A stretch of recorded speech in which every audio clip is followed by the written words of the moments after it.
Good morning दोस्तों, स्वागत है आपका 11 अक्टूबर 2023 आपकी अपनी फुल पत्ती वाली क्लास में, जिसमें चर्चा करेंगे रोज की तरह करंट अफेयर से जुड़े 10 महत्वपूर्ण सवाल जो आपकी प्रतियोगी परीक्षाओं के लिए काफी महत्वपूर्ण होने वाले हैं। दोस्तों, यदि आपने हमारे पिछले करंट अफेयर के वीडियोज नहीं देखे हैं तो वो भी आप जरूर से देखें, जिसका लिंक इस वीडियो के नीचे कमेंट सेक्शन में मिल जाएगा। वीडियो के लास्ट में जो कल के 10 क्वेश्चन हैं हम उनका रिवीजन करने वाले हैं, इसलिए आप वीडियो को लास्ट तक जरूर देखें। वीडियो काफी इंपॉर्टेंट होने वाला है। दोस्तों, यदि आप चैनल पे नए हैं तो प्लीज चैनल को सब्सक्राइब करें। यदि आपको वीडियो पसंद आता है तो प्लीज वीडियो को लाइक भी करें और इस वीडियो को ज्यादा से ज्यादा अपने दोस्तों के साथ में शेयर करें। तो बिना किसी देरी के स्टार्ट करते हैं आज का पहला क्वेश्चन। पहला क्वेश्चन है, हाल ही में हिंद महासागर रिम एसोसिएशन का अध्यक्ष किसे नियुक्त किया गया है? तो हाल ही में हिंद महासागर रिम एसोसिएशन का अध्यक्ष है, ये श्रीलंका को नियुक्त किया गया है। श्रीलंका को 2 वर्ष के लिए इसका अध्यक्ष है जो नियुक्त किया गया है। भारत को इसका उपाध्यक्ष है जो नियुक्त किया गया है। और साल 2023 में जो इसका सम्मेलन होने वाला है ये कोलंबो में होने वाला है और इसका जो थीम रहने वाली है वो क्षेत्रीय वास्तुकला को मजबूत करना। रिम हिंद महासागर रिम एसोसिएशन की 2023 में थीम रहने वाली है, तो ये भी आपको ध्यान रखना है। यदि हिंद महासागर रिम एसोसिएशन के बारे में बात करें तो इसकी स्थापना है जो 1997 में इसकी स्थापना होती है। इसका सचिवालय है जो मॉरिशस में है। और इसके सदस्य देश के बारे में बात करें तो वर्तमान में इसके 23 सदस्य देश है और जो नवीनतम सदस्य देश है ये फ्रांस बना है। फ्रांस का जो रीयूनियन द्वीप है ये हिंद महासागर में है, इसीलिए फ्रांस है जो हिंद महासागर रिम एसोसिएशन का अध्यक्ष सदस्य बना है, तो ये भी आपको ध्यान रखना है। कुछ ललन बातें और ध्यान रखेंगे। अश्विनी चक्रवात है, इसका नामकरण श्रीलंका के द्वारा किया गया था और अश्विनी का जो अर्थ होता है वो क्रोध होता है। एशिया कप 2023 के उपविजेता के बारे में बात करें तो श्रीलंका है जो एशिया कप 2023 का उपविजेता रहा है। भारत के द्वारा एशिया कप को जीता गया था। एशियन गेम्स 2023 में भारतीय महिला क्रिकेट टीम के द्वारा स्वर्ण पदक है जो जीता गया था। भारतीय महिला क्रिकेट टीम के द्वारा जो स्वर्ण पदक है ये श्रीलंका जो टीम है इसको हराकर स्वर्ण पदक है जो भारतीय महिला क्रिकेट टीम के द्वारा जीता गया था। और भारत की जो मेंस क्रिकेट टीम है इनके द्वारा भी गोल्ड मेडल है जो एशियंस गेम 2023 जो 22 के 2023 में होने वाले हैं इसमें जीता गया है। एससीओ 2023 की अध्यक्षता है ये भारत के द्वारा की गई है। और एससीओ का हाल ही में जो नवीनतम सदस्य देश बना है ये ईरान बना है। ईरान है जो एससीओ का 9वां सदस्य देश बना है, तो ये भी आपको ध्यान रखना है। यदि G20 के बारे में बात करें तो G20 की अध्यक्षता भी भारत के द्वारा की गई है। भारत के द्वारा वसुधैव कुटुंबकम थीम के साथ G20 2023 की अध्यक्षता की गई है। और आईसीसी क्रिकेट वर्ल्ड कप है इसको भी भारत है जो होस्ट कर रहा है इस वर्ष। और वासेनार व्यवस्था है इसको भी भारत है ही जो होस्ट कर रहा है। 5वां विश्व कप सम्मेलन है इसकी मेजबानी भी भारत के द्वारा की गई है। और 15वां जो हॉकी वर्ल्ड कप है इसका आयोजन भी भारत के अंदर होता है। तो ये सारे पॉइंट्स आपको ध्यान रखने हैं। दोस्तों, आगे बढ़ने से पहले मैं आपको बता दूं इन सभी 10 क्वेश्चंस की जो पीडीएफ है वो हमारे टेलीग्राम चैनल जीने स्टॉक पर मिल जाएगी, जिसका लिंक इस वीडियो के नीचे कमेंट सेक्शन में दिया हुआ है। यहां जाकर आप ये पीडीएफ डाउनलोड कर सकते हो। दोस्तों, यदि आपको वीडियो पसंद आ रहा है तो प्लीज वीडियो को लाइक करें और यदि आपने अभी तक हमारे चैनल को सब्सक्राइब नहीं किया है तो प्लीज चैनल को सब्सक्राइब करें और इस वीडियो को ज्यादा से ज्यादा अपने दोस्तों के साथ में शेयर करें। आगे बढ़ते हैं। नेक्स्ट क्वेश्चन है, हाल ही में चर्चा में रहे प्रोजेक्ट कुइपर का संबंध किससे है? तो हाल ही में प्रोजेक्ट कुइपर है ये चर्चा में रहा है। इसका संबंध है जो अमेजन से है। अमेजन कंपनी के द्वारा प्राकृतिक आपदा में निर्बाध रूप से इंटरनेट चल सके इसके लिए 3000 से अधिक जो रॉकेट है उपग्रह है ये लॉन्च करने वाले हैं। 3000 से अधिक उपग्रह है जो अमेजन के द्वारा लॉन्च किए जाएंगे। और हाल ही में जो 2 उपग्रह हैं जो लॉन्च किए गए हैं जिसमें कुइपर सेट 1 और कुइपर सेट सेकंड जो उपग्रह है ये फ्लोरिडा से जो एटलस रॉकेट है इससे लॉन्च किया गया है, तो ये आपको ध्यान रखना है। कुछ ललनटो बातें और ध्यान रखेंगे। यूजीसी समर्थित शिक्षक प्रशिक्षण कार्यक्रम है जो मालवीय कार्यक्रम है और इसे शिक्षा मंत्री धर्मेंद्र प्रधान के द्वारा लॉन्च किया गया था। प्रोजेक्ट अभिनंदन है ये एयर इंडिया के द्वारा चलाया गया है। प्रोजेक्ट नमन है ये भारतीय सेना के द्वारा चलाया गया है। प्रोजेक्ट क्लैप है इसका संबंध है जो शिक्षा से है और उत्तराखंड सरकार के द्वारा प्रोजेक्ट क्लैप है ये चलाया गया है। नेक्स्ट क्वेश्चन है, हाल ही में जेएनयू से डॉक्टरेट की मानद उपाधि प्राप्त करने वाली पहली महिला सामिया हसन किस देश से है? तो सामिया हसन है इसने जेएनयू से डॉक्टरेट की मानद उपाधि प्राप्त की है। तो सामिया हसन है, ये तंजानिया की महिला राष्ट्रपति है और विदेशी धरती पर इनका ये पहला पुरस्कार है। जेएनयू द्वारा डॉक्टरेट की उपाधि प्राप्त करने वाली ये पहली महिला है। तो जेएनयू से जो डॉक्टरेट की उपाधि प्राप्त करने वाली जो सामिया हसन है, ये पहली महिला बनी है। तो ये भी आपको ध्यान रखना है। कुछ ललन टॉप बातें और ध्यान रखेंगे। आईआईटी मद्रास ने अपना पहला ऑफशोर कैंपस है, ये तंजानिया में खोला है और इसकी जो महानिदेशक बनाया है, ये प्रीति अगलायम को बनाया है। राष्ट्रपति द्रौपदी मुर्मू को किस देश का सर्वोच्च सम्मान मिला है? तो राष्ट्रपति जो द्रौपदी मुर्मू है, सूरीनाम का जो सर्वोच्च नागरिक सम्मान है, द्रौपदी मुर्मू को प्रदान किया गया है। राष्ट्रपति चुनाव का जो निर्वाचक मंडल होता है, इसका उल्लेख है जो आर्टिकल 54 में है और इसमें निर्वाचक मंडल में जो शामिल होते हैं, इसमें इलेक्टेड एमपी और एमएलए हैं जो इसमें शामिल होते हैं। और दिल्ली और जो पुदुचेरी है, इसके एमएलए भी राष्ट्रपति के निर्वाचक मंडल में शामिल होते हैं। दिल्ली और पुदुचेरी के एमएलए है, ये 17वें संविधान संशोधन के तहत इसमें शामिल होते हैं। विक्टोरिया झील कौन सी नदी से निकलती है? जो विक्टोरिया झील है, ये नील नदी से निकलती है और जो मिस्र है, इसे नील नदी का वरदान कहा जाता है। नेक्स्ट क्वेश्चन देखेंगे। National framework for climate services NFCS की नोडल एजेंसी कौन सी है? तो national framework for climate services की जो नोडल एजेंसी है, ये भारतीय मौसम विज्ञान विभाग बना है। यह है जो पृथ्वी विज्ञान मंत्रालय का अधीन कार्य करता है और इसका प्रमुख उद्देश्य के बारे में बात करें तो जलवायु जोखिम है, इसको कम करने के लिए ये जो national framework for climate services है जो नोडल एजेंसी बना है। तो ये भी आपको ध्यान रखना है। जलवायु जोखिम को कम करने के लिए जो national framework from climate services है, इनके द्वारा नोडल एजेंसी है, ये भारतीय मौसम विज्ञान विभाग को बनाया गया है। कुछ ललन टॉप बातें और ध्यान रखेंगे। इंटरनेशनल बिग केट अलायंस है जो भारत के द्वारा बनाया गया है। अल नीनो है जो एक गर्म जलधारा है और भारतीय मानसून पर इसका नकारात्मक प्रभाव पड़ता है, जबकि ला नीनो है एक ठंडी जलधारा है और भारतीय मानसून पर इसका सकारात्मक प्रभाव पड़ता है। विश्व मौसम संगठन का हेडक्वार्टर है, ये जिनेवा स्विट्जरलैंड में है। बिपरजोय चक्रवात जो हाल ही में आया था, इसका नामकरण है जो बांग्लादेश के द्वारा किया गया था, जिसका आपदा है, जिसका अर्थ आपदा और विपत्ति है, जो इसका अर्थ होता है। और बंगाल जो अरब सागर है, अरब सागर में ये देखने को मिलता है। तो ये भी आपको ध्यान रखना है। नेक्स्ट क्वेश्चन है, हाल ही में अबुआ वीर दिसोम अभियान कहाँ प्रारंभ हुआ है?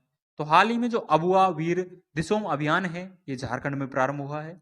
ये वन अधिकार अभियान है। झारखंड के मुख्यमंत्री हेमंत सोरेन के द्वारा यह अभियान है जो प्रारंभ किया गया है, जिसका प्रमुख उद्देश्य जंगल पर निर्भर जो समुदाय है, उनके वन अधिकार समिति का गठन करने के लिए ग्राम स्तर पर वन अधिकार समिति है, इसका गठन किया जाएगा। तो इसका ये उद्देश्य है। तो ये आपको ध्यान रखना है। कुछ ललन टॉप बातें और ध्यान रखेंगे। पलामू टाइगर रिजर्व है, ये झारखंड में है। महान हलचल जो कि मुंडा विद्रोह के नाम से भी जाना जाता है, यह 1899 1900 के दौरान प्रारंभ होता है और ये बिरसा मुंडा के द्वारा ये मुंडा विद्रोह है, इसका नेतृत्व किया जाता है। बिरसा मुंडा है, इसे धरती बाबा के नाम से भी जाना जाता है। सम्मेद शिखर है, ये झारखंड में है। सरहुल फेस्टिवल है, ये भी झारखंड में सेलिब्रेट किया जाता है। तो ये भी आपको ध्यान रखना है। नेक्स्ट क्वेश्चन है, हाल ही में वैज्ञानिकों ने किस छठे बुनियादी स्वाद के अस्तित्व की खोज की है? तो हाल ही में यूरोप के विज्ञानियों द्वारा जो संवेदा है, इसे छठे बुनियादी स्वाद के रूप में इसके अस्तित्व की खोज की है। तो छठा जो बुनियादी स्वाद है, ये संवेदना है। पहले 5 स्वाद थे, जिसमें मीठा, खट्टा, कड़वा, नमकीन और उमामी स्वाद था। उमामी स्वाद है, ये टमाटर में पाया जाता है। तो पहले 5 स्वाद थे और हाल ही में छठा जो बुनियादी स्वाद है, ये संवेदना है, मतलब सेंसेशन जो स्वाद है, इसे छठे स्वाद के रूप में खोजा गया है और इसकी खोज है जो यूरोप के वैज्ञानिकों द्वारा की गई है। कुछ ललन टॉप बातें और ध्यान रखेंगे। लार में जीवाणुओं को भक्षण करने के लिए जो एंजाइम होता है, उसे लाइसोजाइम के नाम से जानते हैं। वयस्क में दंत फॉर्मूला होता है जो 2 1 2 3 गुणा 2 होता है, मतलब 2 इंसीजर, 1 कैनिन, 2 प्रीमोलर और 3 मोलर दांत होते हैं। ये ये जो पेयर है, नीचे के जबड़े में और ऊपर के जबड़े में होता है। तो ये आपको ध्यान रखना है। आंख का अध्ययन है जो ऑप्थेमोलॉजी है, जो आंख का अध्ययन कहलाता है। जबड़े की हड्डी होती है, ये सबसे मजबूत हड्डी होती है, इसे मैंडिबल के नाम से जानते हैं। नेक्स्ट क्वेश्चन है, प्रतिवर्ष विश्व डाक दिवस है जो कब मनाया जाता है? तो प्रत्येक साल विश्व डाक दिवस है, ये 9 अक्टूबर को सेलिब्रेट किया जाता है। और इस वर्ष इसकी जो थीम रही है, टुगेदर फॉर ट्रस्ट इसकी थीम रही है।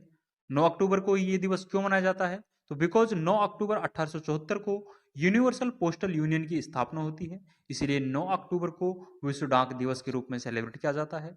यदि यूनिवर्सल पोस्टल यूनियन के बारे में बात करें तो इसका हेडक्वार्टर है जो बर्न स्विट्जरलैंड में इसका हेडक्वार्टर है। कुछ महत्वपूर्ण दिवस और ध्यान रखेंगे। इंडियन एयरफोर्स डे है, ये प्रत्येक साल 8 अक्टूबर को सेलिब्रेट किया जाता है। International day for the girl child है, ये 11 अक्टूबर को सेलिब्रेट किया जाता है। वर्ल्ड फूड डे है, ये 16 अक्टूबर को सेलिब्रेट किया जाता है। वर्ल्ड स्टूडेंट डे है, ये 15 अक्टूबर को सेलिब्रेट किया जाता है। नेशनल यूनिटी डे है, मतलब राष्ट्रीय एकता दिवस है, ये 31 अक्टूबर को सेलिब्रेट किया जाता है। इंटरनेशनल कॉफी डे 1 अक्टूबर को सेलिब्रेट किया जाता है। और वर्ल्ड टीचर डे है, ये 5 अक्टूबर को सेलिब्रेट किया जाता है। तो ये भी आपको ध्यान रखना है।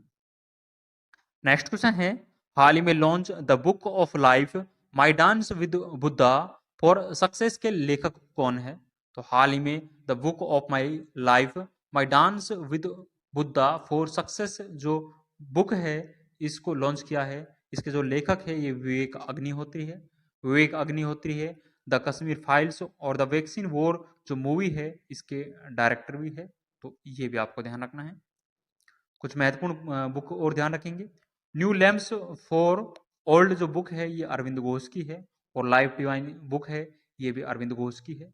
हिंद स्वराज और माई एक्सपेरिमेंट विद ट्रूथ जो बुक है, ये महात्मा गांधी की है।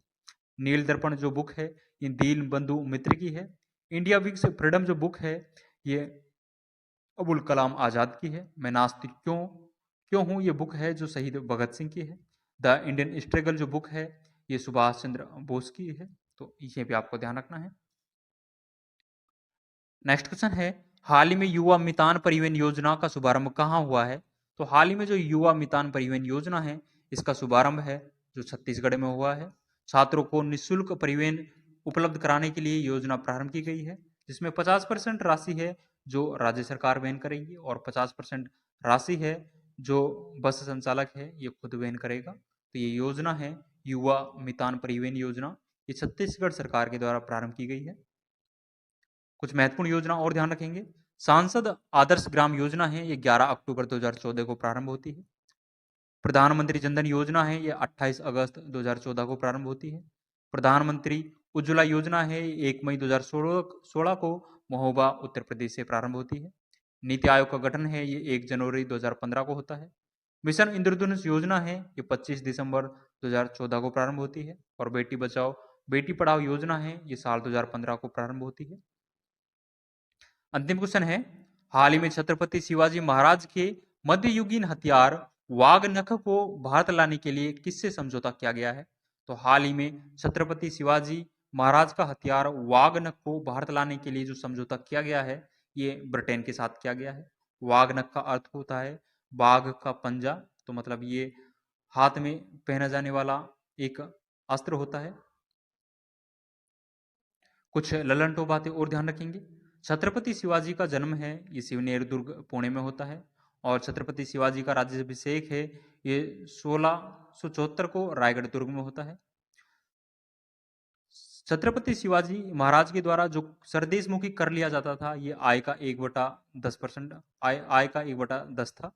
पुरंदर की संधि है, ये 1665 में मुगलों के और मराठाओं के मध्य में होती है। मुगलों की ओर से जयसिंह था और मराठाओं की ओर से शिवाजी था, तो इनके मध्य में ये संधि होती है। तो ये भी आपको ध्यान रखना है। दोस्तों, ये 10 इंपॉर्टेंट क्वेश्चन हमने आज के डिस्कस किए हैं। जो कल के 10 क्वेश्चन हैं उनका भी एक बार क्विक रिवीजन कर लेते हैं। जिसमें पहला क्वेश्चन था, हाल ही में स्पेक्स 2023 पहल किसने प्रारंभ की है? तो स्पेक्स 2030 पहल है, ये WHO के द्वारा प्रारंभ की गई है। नेक्स्ट है, नोबेल अर्थशास्त्र पुरस्कार 2023 के लिए किसे चुना गया है? तो 2023 का जो अर्थशास्त्र का नोबेल पुरस्कार है, ये क्लाउडिया गोल्डन को प्रदान किया जाएगा और ये USA के रहने वाले हैं। नेक्स्ट है, हाल ही में चुनाव आयोग ने किन राज्यों में विधानसभा चुनाव की घोषणा की है? तो हाल ही में 5 राज्यों में विधानसभा चुनाव की घोषणा है ये भारतीय चुनाव आयोग के द्वारा की गई है, जिसमें मिजोरम, छत्तीसगढ़, तेलंगाना, मध्य प्रदेश और राजस्थान राज्य है। नेक्स्ट है, हाल ही में भारतीय नौसेना ने मानवीय सहायता और आपदा राहत अभ्यास चक्रवात कहाँ प्रारंभ किया है? तो ये चक्रवात जो अभ्यास है ये गोवा में प्रारंभ किया है। नेक्स्ट क्वेश्चन है, हाल ही में भारत के बाहर दुनिया के दूसरे सबसे बड़े हिंदू मंदिर का उद्घाटन कहाँ हुआ है? तो हाल ही में भारत के बाहर दुनिया के दूसरे सबसे बड़े हिंदू मंदिर का उद्घाटन है ये न्यू जर्सी यूएसए में हुआ है। नेक्स्ट है, हाल ही में किस राज्य के काजू को जीआई टैग मिला है? तो हाल ही में जो गोवा का काजू है इसे जीआई टैग प्रदान किया गया है। नेक्स्ट है, हाल ही में 16वीं कृषि विज्ञान कांग्रेस का आयोजन कहाँ किया जाएगा? तो इसका आयोजन है जो कोच्चि केरल में किया जाएगा। नेक्स्ट है, हाल ही में मेरोग सुरंग कहाँ प्रारंभ हुई है? तो रामबन जिला जम्मू कश्मीर में मेरोग सुरंग प्रारंभ हुई है। नेक्स्ट क्वेश्चन है, हाल ही में गंगा डॉल्फिन को राज्य जलीय जीव किसने घोषित किया है?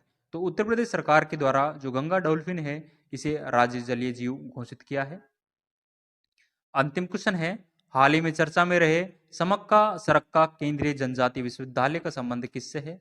तो इसका संबंध है जो तेलंगाना से है। दोस्तों हमने आज के और कल के 10 इंपॉर्टेंट क्वेश्चंस डिस्कस किए हैं जो आपकी परीक्षाओं की दृष्टि से काफी इंपॉर्टेंट है। आज के सभी 10 क्वेश्चंस की जो पीडीएफ है वो हमारे टेलीग्राम चैनल जीने स्टॉक पर मिल जाएगी, जिसका लिंक इस वीडियो के नीचे कमेंट सेक्शन में दिया हुआ है। यहाँ जाकर आप ये पीडीएफ डाउनलोड कर सकते हो। दोस्तों यदि आपको वीडियो पसंद आया है तो प्लीज वीडियो को लाइक करें, और यदि आपने अभी तक हमारे चैनल को सब्सक्राइब नहीं किया है तो प्लीज चैनल को सब्सक्राइब भी करें और इस वीडियो को ज्यादा से ज्यादा अपने दोस्तों के साथ में शेयर करें।